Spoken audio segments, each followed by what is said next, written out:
Welcome to Military Transition Wellness. Another great episode here today. I'm your host, Michelle Seidling, and with us today is Troy, an Air Force veteran with a story to share. Today, we're going to talk about what it means to separate from the military and things to consider from a wellness perspective to help your transition be much more smooth. This podcast is available on multiple platforms, including YouTube, Apple Podcasts, Spotify, and others. Please be sure to subscribe on your favorite podcast platform to be informed as new episodes become available. If you enjoyed today's episode or any of our episodes, please rate and review the podcast on your favorite platform.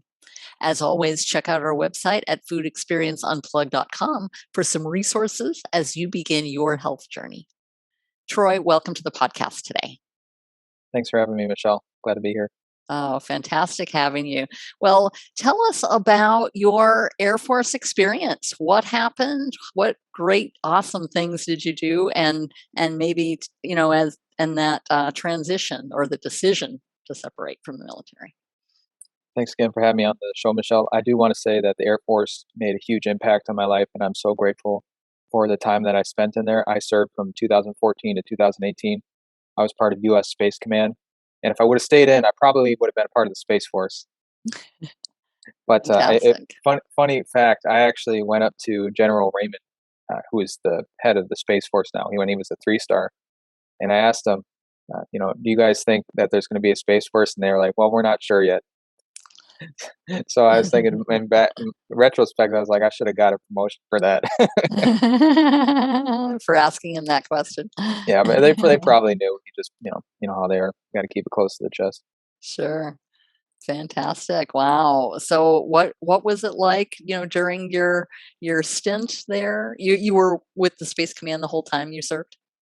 Yeah, I served at Vandenberg Air Force Base, which is now Vandenberg Space Base, and I was an enlisted airman. I served 4 years, but I got out as an E5, a staff sergeant, and I was very grateful for that because they were able to give me that rank, even though I didn't have the time in service to fully get that rank. But there were some things that I did, and some things that the command chief of the Space Command helped me out with. So I was really grateful for that. But I also served in the Honor Guard. That was what I really loved about the Air Force, was the Honor Guard. I actually got the Centurion Award, which is over 100 details. I know the U.S. Space Honor Guard, they do hundreds of details every year. It's no problem to them. But for a regular airman or a regular troop, is pretty rare. Wow, impressive. Congratulations on that. Wow. Mm-hmm. So what was it like being in the Honor Guard? Tell us a little bit about, for those not familiar with Honor Guard. All right. Yeah, no problem. So Honor Guard is what you're going to see at a military funeral. They're the ones that are going to be possibly carrying the casket or the urn to the place of the burial. And then they're going to perform the honors. They're going to fold a flag. If you've done over 20 years, you're going to get a 6-man flag fold, and you're going to get the 21-gun salute. And if you're a high enough military officer, like a general, you're probably going to get a flyover over your funeral. But they also do the presenting of the colors, where they have the flags. This is often at maybe a diplomatic ceremony or a retirement ceremony or some special kind of thing, where they'll just present the colors and do the Pledge of Allegiance and the national anthem. What I really loved about Honor Guard, though, was just the community, giving back, handing the flag off to the next of kin. Those are going to be memories that I cherish forever. It really makes a big difference and helps them get through the pain of losing a loved one. Absolutely. Now, did you do Honor Guard sprinkled in with the Space Command, or was that a separate duty? What was really nice is I had to wait a while to get clearance for my job. So in order to make better use of my time, one of my supervisors sent me over for a 6-month, basically a little TDY, to temporary duty assignment to this Honor Guard unit. But I loved it so much, I stayed there on my own time for pretty much the whole 4 years. And the cool thing, if you're a troop, whether you're Army, Marine, Navy, Air Force, Space Force, you should do it, because you're going to network with people on your base that you would never, ever be able to network with normally, and get to see a different side of your branch, because there's all sorts of jobs in there. And it's really cool. Oh, fantastic. That sounds really rewarding, personally, as well as serving those, I guess, the families of the loved one who has passed away. Mm-hmm. Yeah, fantastic. Yeah, I revered it. Fantastic. Now, what tell us, you with the Space Command, what things were rewarding about that? What did you enjoy about that aspect of your service? There's a lot I can't say over on just on class Yeah, line, of but course. what I will say is that we served a global community. Space serves everybody, and space is of everybody's interest. So whatever is going on up there doesn't matter nations that we are dealing with. We want people to know what's going on up there. So we monitored the skies, and anything that was happening, we sent straight to the State Department and White House. It was pretty cool to think that like the job we did went straight to Washington D.C.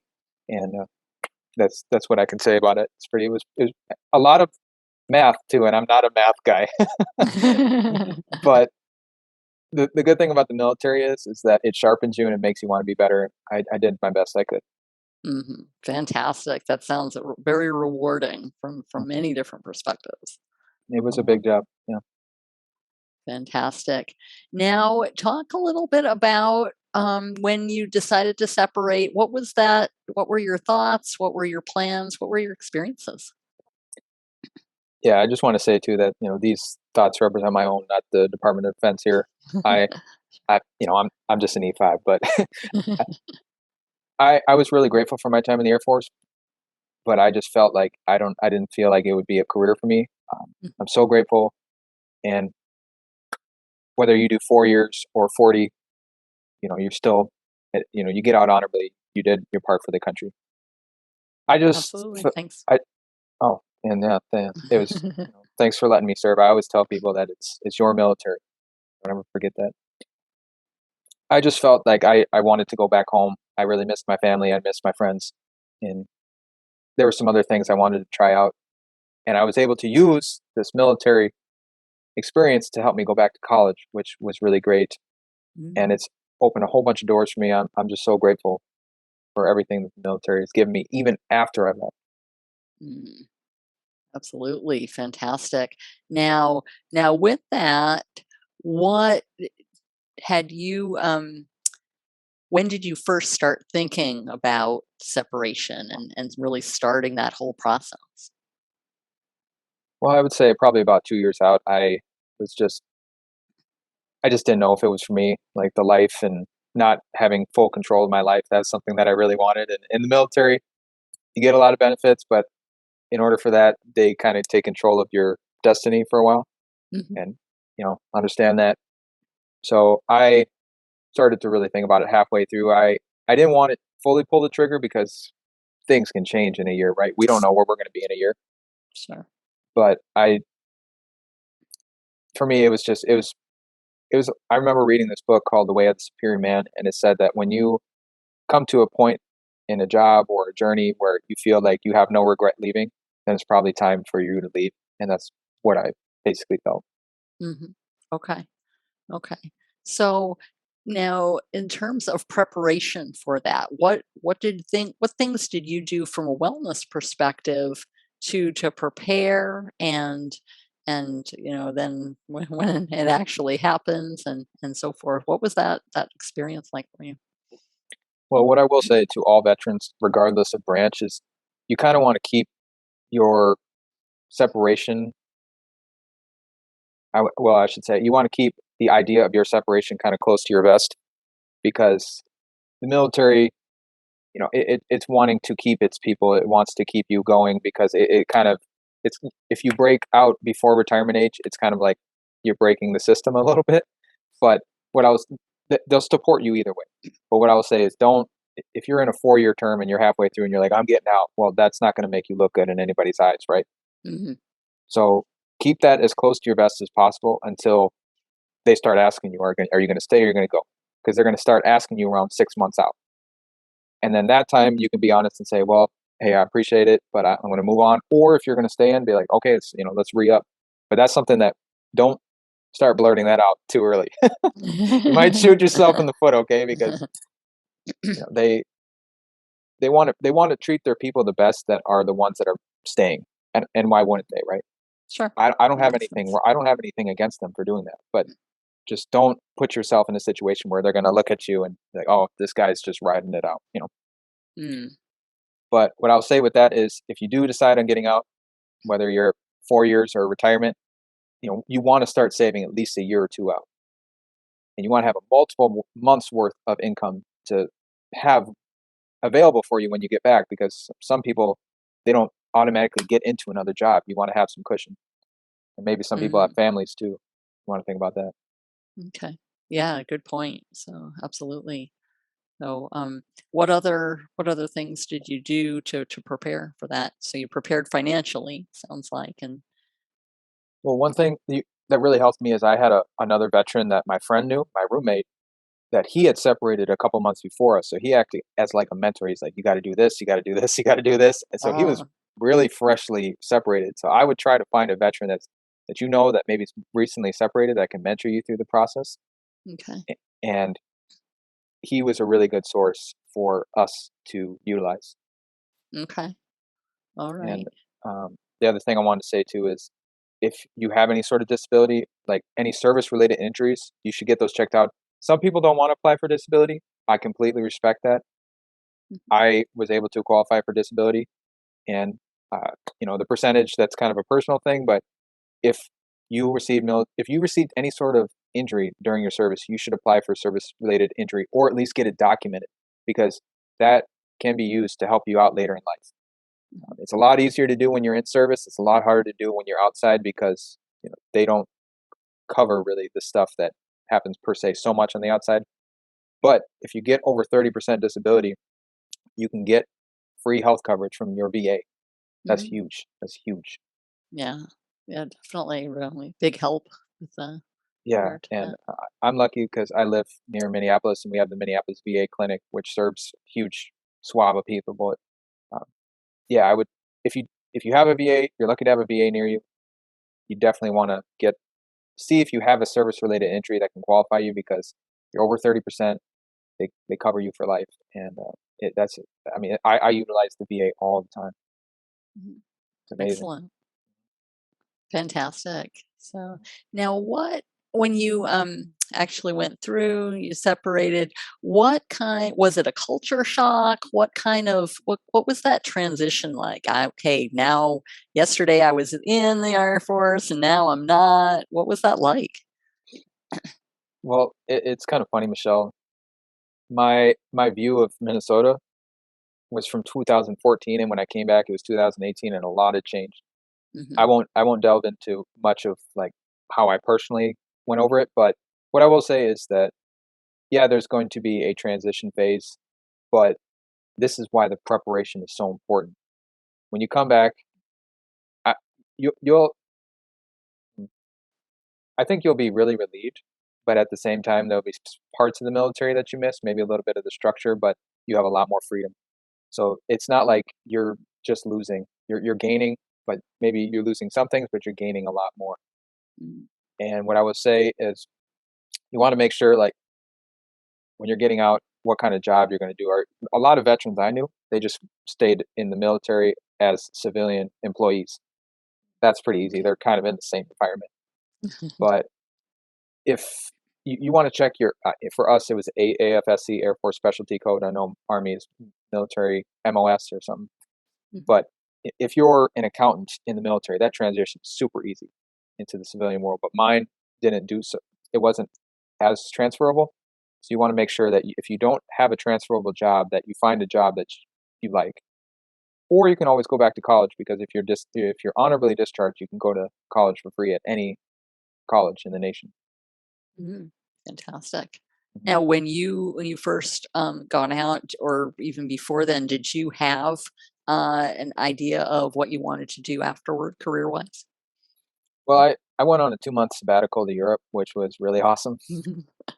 I was like, okay, this is your reward for getting through and surviving. You know, Hmm. enjoy yourself for a little bit. But I came back and I took a year off. I just wanted to chill out, and I was doing some side jobs. And then I finally decided I needed to go back to college to update my resume. And I did. I just completed a computer technology degree and a human resources degree at Hmm. Normandale. Very nice. And Congratulations. thank you.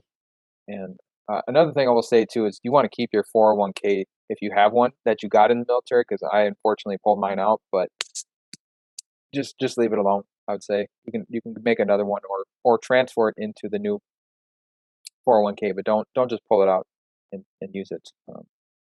But yeah, I mean, you got a lot of options. You can be a civilian worker on a military base, find a new job, or go back to school. Don't think that life is over or anything. Sure. Okay. So it sounds like you had the focus of this new freedom, new opportunities, Mhm, new direction in life. Will mhm. you tell us a little bit about that and what you were thinking and experiencing? Well, like you said, there is going to be a little bit of a culture shock, but at the same time, I felt like I was a spaceship. I was like only going up. So I went back to college. I've been on a lot of vacations. I've gotten into karate. When I got back, karate is amazing, and I've really gotten involved in a lot of my local stuff, like my church. I really got involved back in the church, and that's been wonderful. It's brought a lot of joy into my life, and I actually came to my faith in the military, but I really started to flourish in the post-military life. But I would say too, if join karate, join a martial art, or if you're not into that, join a community group. I mean, there's a lot of veterans community groups out there, but just get involved because some veterans may or may not, unfortunately, not have a family to come back to, or they have all sorts of stories. But if you get involved in the community, they'll welcome you back. They love hearing veteran stories. Every time I tell somebody that I was in the Air Force, like, thank you very much. And I didn't do it for people to always thank me, but it does make me feel appreciated, and all veterans really, and that's really nice. Mm, absolutely. Now, Mhm, do you reflect on your service a lot? I mean, throughout the year, we have Veterans Day, you've got Memorial Day, you've got other military holidays, so to speak. What are your thoughts on, reflections of your service? I love Veterans Day because I go everywhere to get all the free stuff to eat. That oh my god, that's amazing day. But, we're supposed to be honoring the veterans, but yes, I do take advantage of it. Don't feel bad about going to IHOP to get those pancakes because 'cause they're amazing. But, I have been going to the VA has, a federal cemetery there right next to it, and I always try to go and pay my respects to those guys. It's so cool when you go and see there's a World War II guy here, oh, there's a World War One or a Vietnam guy, and those people, whether they died in combat or they passed away naturally, like we wouldn't be here without those guys, and it just, I guess, my love for my what I did in the service has actually grown since I got back because I've seen how hard it is. I've seen the sacrifices that people make, and sometimes the ultimate sacrifice. We got to be grateful for that because the military really is the one thing standing in between us and the enemies that we have. And if they're willing to take a bullet for us, we got. I always try to go and salute as many of them I can because not just what I was given in the military, but my post-military, it's all thanks to them and to the American people as well. So I just try to remain grateful for that. Yeah, Fantastic. yeah. Okay. Wow.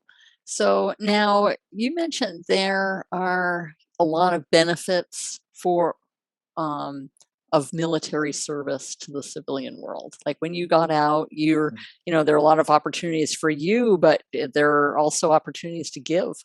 Now, will mm, you tell us a little bit about that? mm.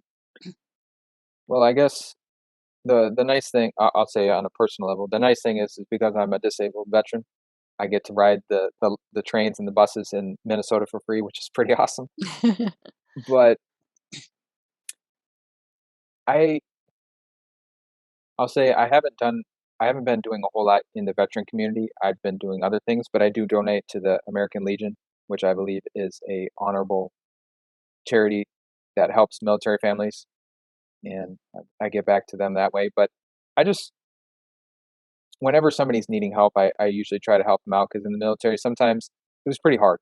You know, Anybody that served doesn't matter what job you are, even if whatever you think of the job, there's a lot of pain in wearing that uniform because you're away from your family, you're away from your friends, and you got to do things that a lot of normal people just couldn't do. So whenever I hear of a veteran or whenever I hear of somebody that's in help, I try to extend my hand and give back to them because that's that's how we take care of each other. Mhm. Absolutely. Fantastic. Um, other thoughts on preparing from a wellness perspective? What was that? You mentioned financially and focusing on your career. What other things did you pay attention to, whether it's, before you got out or after or in the years since then that you focused on from a wellness perspective? Sure. Well, I when I went to Europe, I definitely gained some weight, believe it or not, and I noticed it in the mirror, and I said, "Oh my gosh, I got to do something about this." So I went to the dietitian at the VA, and they really helped me learn how to eat better. So don't feel bad about taking advantage of that. And they even have mental health services there if you need that. I've gotten X-rays done there. They're just fantastic. I mean, they live to serve the veterans. Take advantage of that. I would also say spend a lot of time with your friends and family, especially when you just got out, because they've missed you. They want to see you, and they'll regenerate you, or they'll reinvigorate you. Right? Maybe some people change over time, but I like to think that most of them, they still love you. They still care about you, and that was probably the hardest thing for me, is being away from the people I loved. But I got a lot of people I love from the military, but I really missed my people here. And I would also say you should go on a mini vacation, maybe not a 2 month sabbatical, but just do a vacation for you. If you got a family, because I know a lot of veterans have families when they come out, like a wife and kids or husband and wife, whatever. Hmm. You know, you owe it to yourself to go to Disney World or do a 1 week vacation at least. I would say don't just hop right into your new life. Take some time for you. That's why I told them to save some money so that they can have a little time to themselves, because military can be very grinding. It's very regimented and very stiff, and that's a good thing. When you come back though, it's good to keep that discipline, but you also want to make sure that you have some fun yourself. Mm, absolutely. Yeah. That's fantastic. So a lot to consider with relationships, with healthy eating, with joy, with Mm, instilling joy into your life.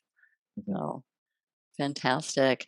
Now, um, you had mentioned too with your family, with things like that. How was it from an environment perspective? I don't know if you lived on base or if you had some other thing, but what is that transition like, when you're in civilian life, you're maybe living with family members or having your own place. What was that like from an environment transition?